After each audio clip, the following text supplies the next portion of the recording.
Worship God without having a spiritual foresight.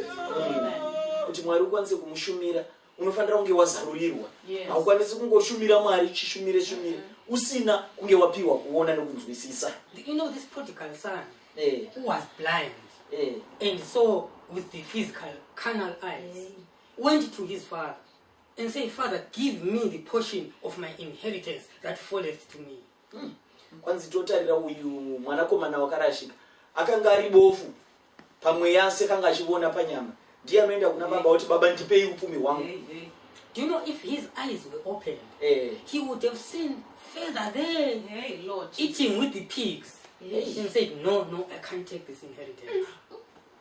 Dai meso ake akanga achiona angadi akaona nechakare kuti uko mberi uko kwandikuenda ndichapedzira ndakundodya nenguruve akati bodukwa andikaiti zvinhu zvakadai because he was blind.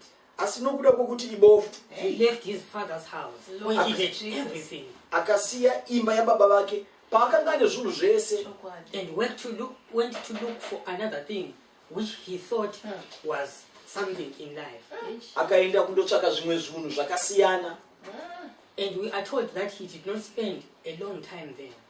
Tinozwa kunzi haana kuita nguva yakareba ari ukoko. Because in a short space of time all the money, all the inheritance that he had got from his father, it all perished. It all vanished. Pasina kupfuura nguva izvo zvaakanga awana upfumi hwakanga atora kuna baba vake upfumi hwese hwaakanga apiwa hwanga hwapera panga pasisina.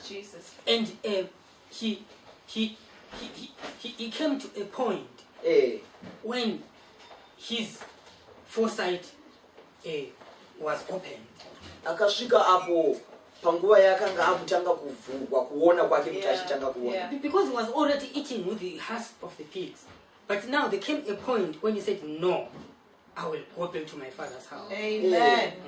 Akanga akugara akutodya nenguruve asi pakasvika nguva yakati kweti ndakudzokera kuna baba vangu. Amen. So even with us, we may stray away from our God and go to look for other things. But God will always have his arms open for us.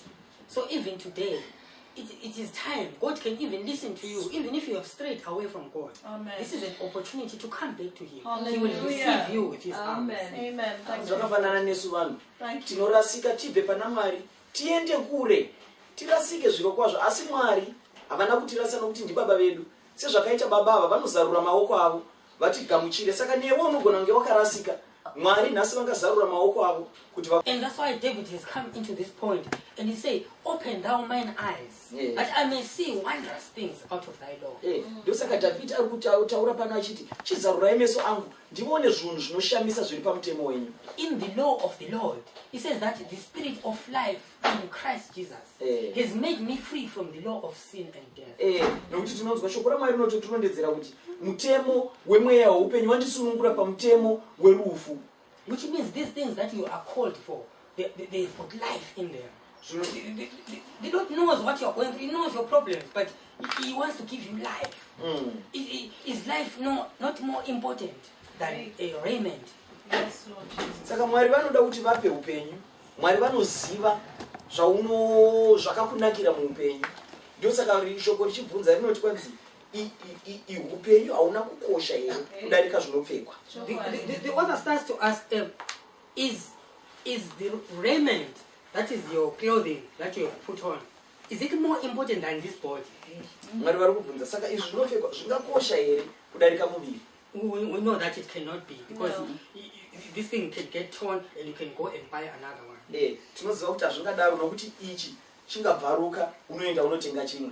Then he goes on to say, Paul, is not your spirit more important than your body, Yes. than your flesh. Yes, Lord Jesus. vanozoendera mberi voti ipapo manje komweya hauna kukosha here kudarika muviri. It is, Lord. So if our spirit is more important than our body or our flesh, why then do you spend time on those things that perish? That is why the Lord Jesus Christ raises a question after he has fed those 5,000 Jesus with those loaves of bread. Yeah. And they follow him, they catch up with him the next day. And he looks at them, he says, why labor ye for bread that can perish? Jesus. This bread, I am the bread of life. Yes, that does not yes, perish. hallelujah. So why do you worry Thank you, about Lord Jesus. other things than your eyes being open? Why do you worry? I don't know what worries you. What has worried you this week, this month? Why do you worry about it? Yeah. Yet you are not worrying about your eyes being opened and to see spiritual things. vari kunondidzira pano kuti mukatarira kunyange vanhu vanotevera zvinhu zvinopera nyamba zvinhu zvinopera hazvina batsiro. Ishe Jesu vakaedza kuti varondedzere kuti kune zvinhu zvakakosha kudarika zvinhu zvamunotevera. Ndosaka akati paya ashandura zvingwa zviviri zvikadyiwa nevane zviuru zvishanu. Vakamutevera vachiti munhu anoshamisa uyu, rikati mutevere tikopiwa chimwe chimwe. Jesu akavabvunza kuti ko munoramba muchiteverereiko zvinhu zvinopera? Ko munoregereiko kusimbirira zvinhu zvisingaperi? Zvinhu zvese zvamunotevera izvi vadikani, zvamunotsvakana nazvo zvinopera, asi pane zvimwe zvisingaperi. Ndo zviri kunzi izvo, zarurirwa meso ako uone zvakadzama zviri pamutemo waMwari. Saka iwewe manje chirega kuti pese paunofamba uri kuzvinetsa pfungwa dzako, uzvitambudze nechichichi, uzvitambudze neicho, uchifungana neichi, uchifunga icho, uri kungofunga zvinhu zvichapera zvese.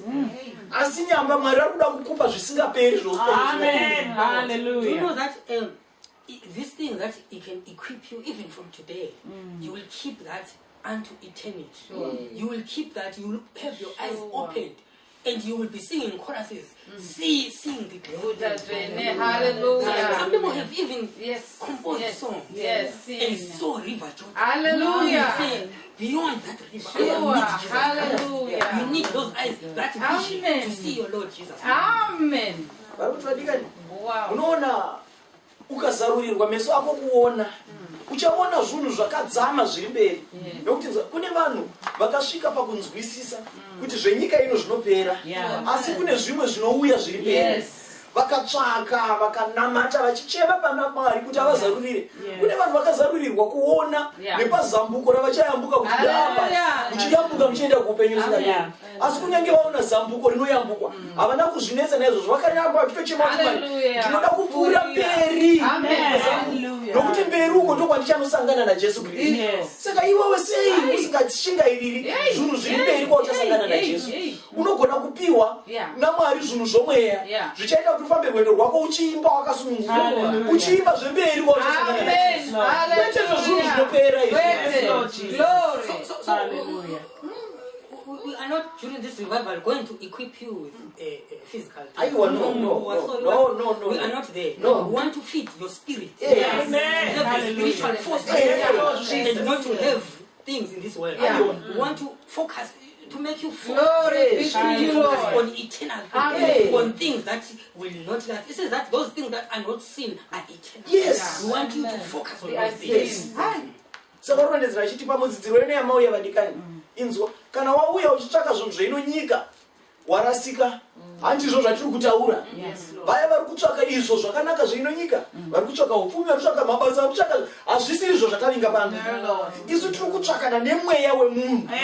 Nokuti mweya ndiwo unofanira unosangana naye. Mudzidziro ino haisi kutsvakana nezvenyama, kana wanga kutsvakana nezvokuzvibetsera zvoupenyu hwako, wauya pasiripo. Inzwa, hatizotauri nezvazvo. Pamudzidziro ino tiri kunangana nemweya wemunhu. Tiri kuda kuti tibetserane nemweya wemunhu. Tiri kuda kuti tisimbisane nemweya wemunhu. Kuti nokuti munhu mweya wemunhu achinge asimba, achakwanisa kunomira pamberi paMwari, apinde kuupenyu husingaperi. Ndizvo zvatamisirwa naMwari mudzidziro ino. We should be fervent. We should be having that thing in us, that thing that pushes us, that makes us hungry for God, that makes us hungry for the word. When you want to read the word, you go there hungry. Your soul is hungry to be fed with the word of God. Chinopa nzara mukati memweya. kuti nguva yese paunenge uri une nzara yekuti ndingaverenga shoko raMwari, une nzara yekuti ungasangana sei naMwari, une nzara yekuti Mwari varipi uchivatsvaka nguva dzese. Ndo zvatiri kutsvaka. You know, people in the likes of Abraham, their eyes were open. And they said, no, why go and build houses? Let me dwell in these tents. Because I'm not looking for anything in this world. I am looking for that seed which has got foundation. Whose maker and builder is God. He had a spiritual foresight. He was looking at a city. I don't know how he was seeing it, but he was seeing it spiritually, a city which has got foundations, which is built by God, and not this city of this world, which is going to perish. Varikuti munoona vanhu vakaita saAbrahama, vanhu vakanga vane ruono runoshamisa. Vakati vanzwisisa akaona guta raMwari mupenyu. Akati ini pano panyika handivaki, nokuti ndiri kutsvaka musha unodarika iyi misha iri pano panyika. Ndiri kutsvaka guta rinopfuura nokunaka, iro rinova muvaki waro nemisha ndiye Jehovha, Ishe Jehovha. Munoona kuti ruono rwemunhu uyu ruri mberi kuti guta racho airiona rakaita sei, kana kuti airiona chirudzi, izvo hatingazivi. Asi chatinoziva ndechekuti akaona zvinodarika zvepanyika ino, akaramba zvenyika ino, achitsvakana nezvichauya zviri mberi. Of course, we are not discouraging you if you are building, if you are looking for things in this world. We are not saying stop. But let us tell you this revival. There is a city which is made by God, which has got foundation. And you as a Christian, you must be busy looking for that. Amen. Hatisi kuti vanhu ngavarege kuvaka, kana kuti ngavarege mabasa, kana kuti ngavarege zvinhu zvavanazvo. Aiwa, enderera mberi nazvo zvakanaka. Asi chatikutaura kuti pari mudzidziro ino handizvo zvatavinga. Pano tavinga zvemweya. Kuti iwe usvikire pachinano chokuti uchange wakuona musha waMwari, uchiutsvaka musha waMwari, uchiona zviri kure zvinodarika zviri pano. We have been given liberty to exercise it on the things of the spirit, and not liberty to exercise it on the things of the flesh. Because when you are seated now, you are breathing. How are you breathing? Who opens your mouth? Who opens your nose? Who takes that air inside? And what makes you breathe? Continue breathing. Continuous. Then you see that is the Lord who has done that. But after He has done that, then you take that liberty and use it for the occasion of the flesh and forget your Creator.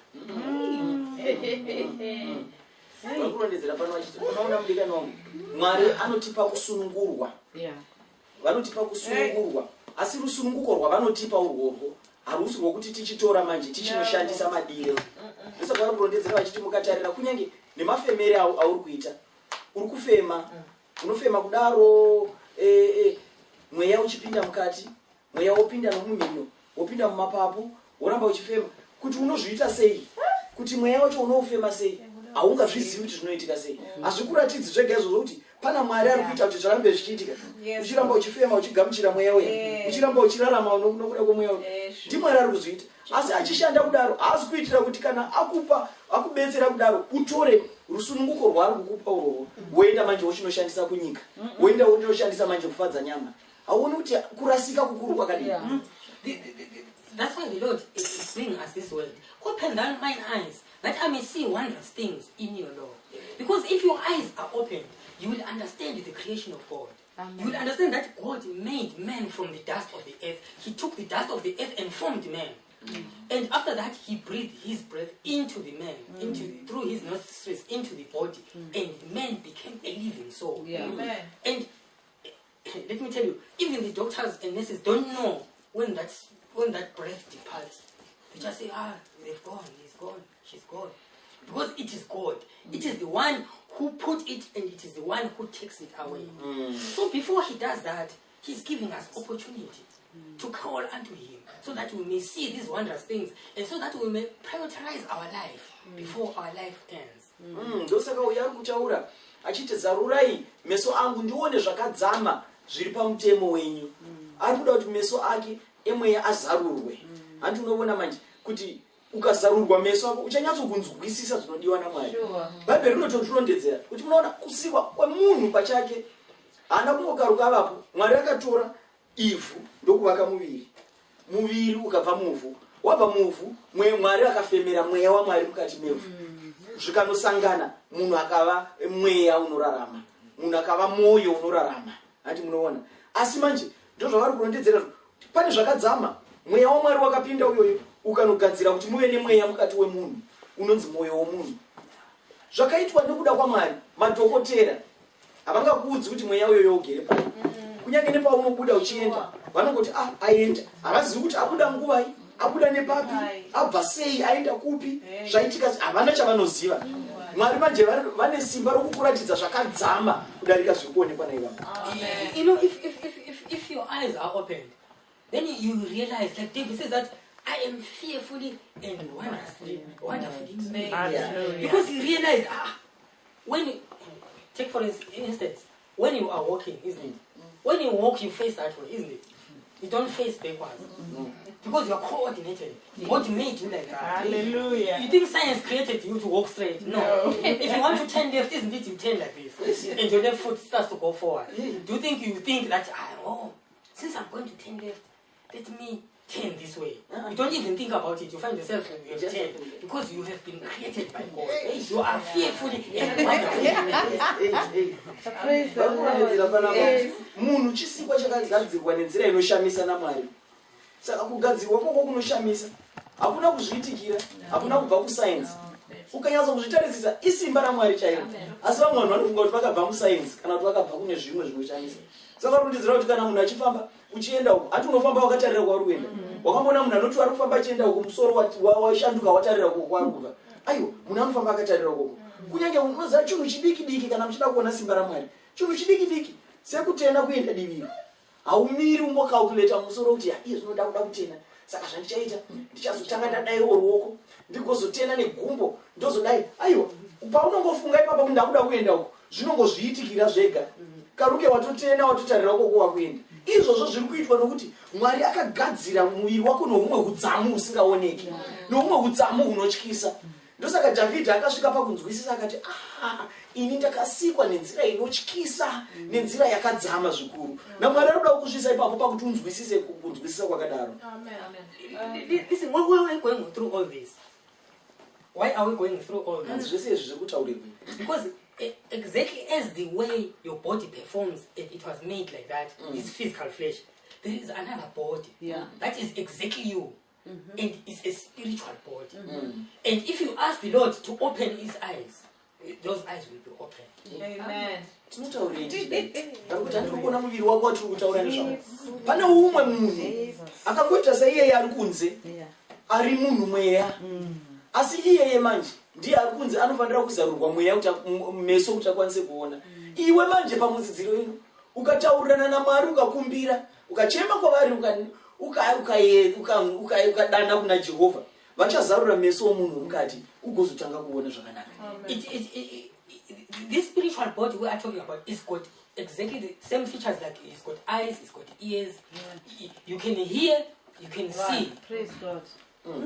Iye muviri wacho wemweya watiri kutaura nezvake, ukamuona akaita zvaangoita munhu uyo ari kunze, ane muviri, ane maoko, ane makumbo, ane nzeve, ane meso, anonzwa. You can say, how can that happen? Do you know when Peter was shut up in prison? He said the angel came and smote him. Okay, a spiritual body smiting or touching a body which is physical. How can that happen? But it happened because there is a spiritual body. These angels, which are spirits of God, which are this spirit in form, you can say. He came and smote Peter. Peter, wake up. Put on your shoes. Let's go. Hallelujah. Umanganezeka zvingaitika sei izvo zvokutaurwa kuti kuno umwe mweya uriko. Kana muchida kuona tarirai varanda vaMwari vakaita sana Peter. Akavharirwa mujeri, avharirwa mutirongo, akatozvigarira pakati pousiku kwanza achibva abatwa kudai, autotarira kudai ingirozi yaMwari. Asi ngirozi yaMwari hasi munhu mweya. Saka zvaitika sei kuti ngirozi yaMwari yakwanisa kumubata? Nokuti ngirozi yaMwari ane muviri, anopiwa muviri naMwari unokwanisa unongoshanda semunhu zvakangoita munhu. Ndiye nokutotaura kuti Peter, sumuka muranda waMwari, pfeka tifambe tiende. Ndo masikira anoita Mwari wayo. If you ask God today to open your eyes, please Lord, may you open my eyes that I may see wondrous things in your law. Saka newe nhasi ungakumbira Mwari, ndikutidzeiwo zvinhu zvakadzama zviri pamutemo. You know, here in the book of Judges about Gideon, it says he saw the angel of the Lord, and that angel of the Lord turned out to be God. He said he saw him sitting under an oak tree. Gideon. Tunonzwa kuti Gideon. Mubhaibheri tinonzwa kuti Gideon. Wakaona mutumwa waMwari. Wakaona munhu wakatoenda achinotaura naye. Ndakunzwisisa kuti munhu uyu ndiani. Achibva atoona ko zvavari Mwari pachavo. And he talked to him and said, go in this might that you have and you are going to conquer. In that spirit, God talking to man. It is possible when your eyes are open. You are operating in another realm that is different. People may think you are mad, but you need a bit of that madness. You need to see more of us. Saka ndizvo zvinoitika izvo kuti munhu anopinda munyika yemweya. Gideon ari kutaura nemutumwa waMwari. Odziona ndiri kutotaura naMwari. Mwari achitaura nemunhu. Asi chaitika apinda munyika yemweya, manosanganirana naMwari akwanise kutaura naye. Zvinoitika izvozvo. Hazvingoitiki uri zvauri. Unofanira kuti uzarurwe meso upinde munyika yemweya uone. Wava munzvimbo iyoyo manje mama akonzi Gideon, famba musimba iroro rawapinda mariri. Iroro simba rawapinda mariri richakupa kukunda kwese, enda unokunda. Akaenda akanokunda naizvozvo. Newe unokwanisa kupinda musimba rakadaro. Asi zvinoitika wazarurwa meso ako kuti uone. When your eyes are opened, people of God, you will see things that are not seen. Kana meso ako achinge azarurwa, tichataka kuona zvinhu nezvinhu zvisingaoneki. The word of God says that faith is the substance of things hoped for and the evidence of things not seen. Mwari noti zvino rutendo ndo chiratidzo rusimbiso rwezvinhu zvatisingavoni nechirati runo rusimbiso ndo rino rutendo ndo rusimbiso rwezvinhu zvatinotarisira nechiratidzo chezvinhu zvatisingavoni. And we've got other languages. I like the way the Zulu Bible translates the second part of the verse. The evidence of things not seen. This Zulu Bible says that it is the ability to see those things that are not seen. That are not supposed to be seen. It is taboo to see them. Those are things that are sacred. Varikurondedzera kuti manje kana riri rezulu haringotauri chete kuti chiratidzo chezvinhu zvatisingavoni, rinoti isimba rokuti ukwanise kuona zvinhu zvisingaonekwe nezvinhu zvisingatenderwi kuti zvionekwe, iwe unobva wava nesimba rokuzviona. Yes. I don't know which word I can put. This is how the things of the spirit work. You have things that are not there because that is the realm of how the things operate. It may be anything, even things of this world. You get a job while you are seated here. You don't get a job after applying and then you say, congratulations. No, we don't want that one. We want that one which you get spiritual when you are seated there and you get it. Ndo zvinhu zvacho nemashandiro azvinoita zvinhu zvomweya. Zvinhu zvomweya unozviwana, une zvinhu zvizhinji zvaunazvo zviri mumweya, kunyange zvikasaonekwa munyama, asi mumweya unazvo nokuti inyika inotovapo yaunazvo zvose. Asi kunyange neizvozvo zvaunowana zvepano panyika, munyika iyoyo yemweya unazvo, asi kuti uzvigamuchire munyika ino unozvigamuchira wazvitenda zvisati zvavako. Vari kuti kana hatitsvaki maKristu anoti vazowana basa vochiti Mwari anoshamisa variwana. Aiwa, unotanga kushamiswa nokupa kwaMwari. Asi usati watombosvika pariri, risati watomboriona kuti riri, uchitanga kuisa rutendo kuna Mwari. Ndo nyika yacho mashandira imwe.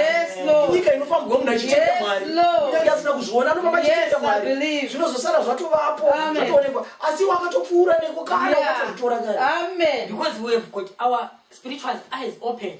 That's when faith starts to work. Because how can you believe something that you have not seen? You can't. Something that you have not seen. No. You have to see it. But by spiritual eyes. Ndo nyika yorutendo, ndo nyika yomweya. Nokuti munhu wenyama angatenda sei zvinhu zvasiri kuona. Handi munhu anoda kuti atange aona kuti azvitende ndo zvaitika. Saka manje yemweya haidaro. Unozvitenda kunyange usina chawaona. Because the problem is us in this world entangling ourselves with this and that because we don't see. That is our problem. because we don't see until we're entangled and we can't get out. Because this world will entangle us if we don't see, if we don't have our eyes open. Saurondedzera chiti ndosaka chinzi ngatirege kubatana nezvinhu zvenyika ino. Nokuti nyika ino inokuvharira, ikubate, ikuvharire. Izvozvo zvinoitika nokuda kwokuti meso ako anenge asingaboni. Asi meso akazarurwa akatanga kuona ukatanga kunzwisisa, haingakubati, haingakuvhariri. Nokuti meso ako azarurwa naMwari unoziva pekufamba napo.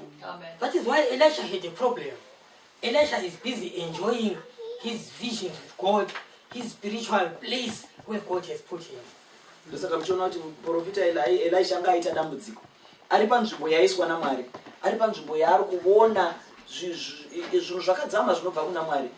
Nzvimbo yakuona zvinhu zviri mukati mumba maMwari. And this servant comes to disturb Elisha. Apo pane muranda akuya kumuvhiringidza. He wants to disturb Elisha because Elisha is living in that realm where he can see spiritual things. Then the servant comes and says, Elisha, we are dead. Ari munyika yanoona zvinhu zvomweya. Muranda waMwari waElisha iye akuya kutomuvhiringidza kuti Elisha vana apa isusu tatofa pano. The armies of the Syrians that have encamped us are finished. Pauya hondo dzaSyria ataparara shamwari tafa wena. And Elisha did not want even to have conversation with him. Elisha anakupoda kana kutaura. Because if you have a conversation with someone who will put you down again, Yeah, sure. he says no. Just let me talk to my God. Yeah. God, can you please open the eyes of Yes. so that he may see? Amen. Elisha anakuda kana kutombotaura nemunhu nokuti uyu munhu uyu haamo munzvimbo yaMwari. Asi chandingatoita kumubetsera kuramba ndichitaura naMwari wangu ndimubetsere kuti aone azarurwe meso, kuti aonewo zvandiri kuona. Ndopakataura kati Mwari amuzaruriwo here meso womunhu aone. Can you please open his eyes so that he can see that those that are with us are more than they, these ones who are encompassing us. Zvikanzi Mwari hamuzaruriwo here meso ake aone kuti avo vanesu vazhinji kudarika avo vari kunze. Even with you, all these things that you are worried about, if God can open your eyes, you will see that all these things that are surrounding me, the host of heaven, and God, we are more than those things. Hallelujah. Zvakafanana newo zvinhu zvese zviri kukunetsa Mwari vakakuzarurira vachiona kuti simba raMwari riri patiri. Rakakura kudarika zvinhu zvese zvandiri kunetsa. So this is where the Lord has brought us. Ndo pataunzwa naMwari For us, for our eyes to be open. kuti meso edu azarurwe. You will know your place in life. Uchaziva nzvimbo yako. When your eyes are opened, you will know your place in life, what God needs you to do in life. Kana uchingwazarurwa meso uchaziva nzvimbo yako, uchaziva muupenyu muno kuti Mwari chaanoshuvira kwauri chii. You will understand yourself maybe as a brother, as a sister, as a wife, as a husband. You will understand yourself as a child. You will understand the placing of God, where He has placed you. Kana uchingwazarurwa meso uchinyatsonzwisisa kuti Mwari zvii zvavari kuda kwauri. Kuti somudzimai Mwari vari kutarisira kuti uitei, somunhurume Mwari chavari kutsvaka kwauri chii, semwana chii chavari kushuva pamusoro poupenyu hwako. Izvozvo zvichaitika kana meso ako achinge azarurwa. So people of God, we're not going to waste time. Hatichatambisi nguva naMwari. Let us talk to our Creator. Let us ask Him to open our eyes. Katimukumbira kavazarure He meso. says, "Come unto me, all ye that labor and are heavy laden, and I will give you rest." Mose makaneta makaremerwa indichakupa izvozvo. This is the time for the Lord to give you those eyes, those spiritual eyes. Ndiyo nguva yatiri kufanira kuti tipiwe meso naMwari. When you walk out of this place, you will have a testimony. Yes. Your eyes will be opened. Uchabva panzvimbo ino une uchapupu chaizvo kuti meso angu akazarurwa.